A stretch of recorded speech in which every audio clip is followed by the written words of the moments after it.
We have stepped up health facility infrastructure and equipment, increased focus on healthcare workforce, and increased budgets allocated at county level to health services.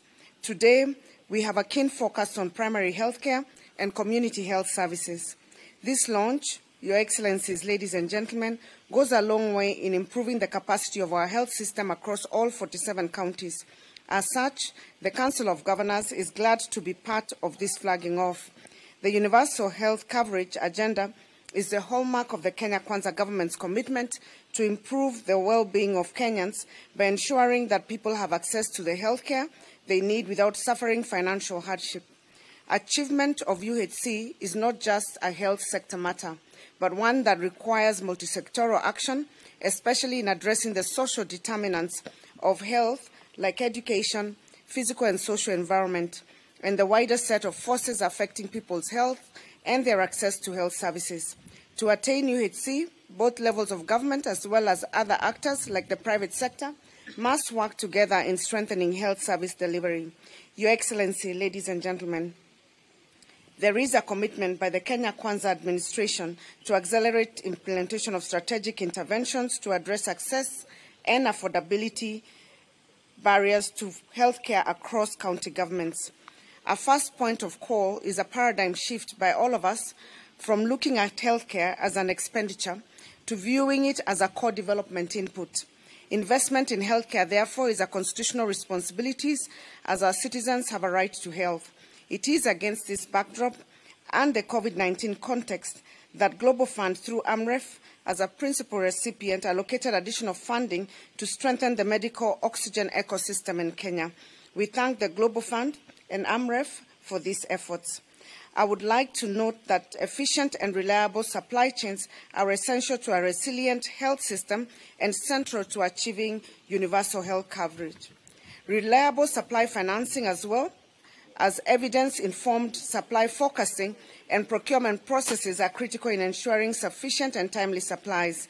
In Kenya, the procurement and financing of health commodities is shared between the Ministry of Health, county governments, and development partners.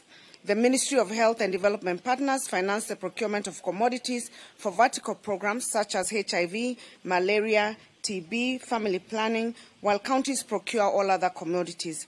At this point, I would like to thank AMREF for building a robust supply chain system that has been used to deliver the oxygen ecosystem by the Global Fund.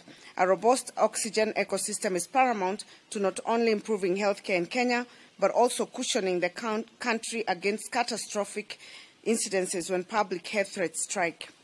Your Excellencies, ladies and gentlemen, despite these notable milestones, there are issues that persistently stifle the progress counties are making in health service delivery. Amongst them are changing disease patterns, health workers' strikes, inadequate staff, especially in specialty and critical care areas, inadequate funding, delayed disbursement of equitable share and conditional grants by National Treasury, and now the raging of pandemics.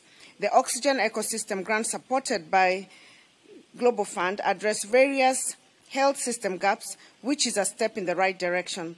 We therefore have drawn lessons from the implementation of this grant, which include the need to improve coordination in the planning, design and implementation of the project. There is also urgent need for formulation of norms and standards for infrastructure and equipment, as well as strengthening procurement and project implementation processes for effectiveness, efficiency, and overall value for money. By addressing these areas, far much more reaching success will be celebrated. Ladies and gentlemen, we know that Kenya is currently in the process of developing the next phase of Global Fund grant. As county governments, we would like to once again propose that the grant have a mechanism where National Treasury sub-grants implementation funding to county governments.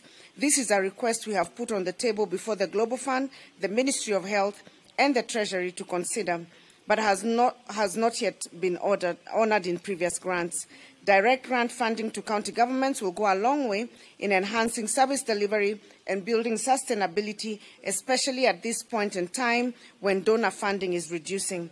Finally, ladies and gentlemen, Your Excellency, allow me to confirm that county governments are ready to receive these oxygen cylinders and remain fully committed to providing the highest quality of health services. I thank you all. Thank you.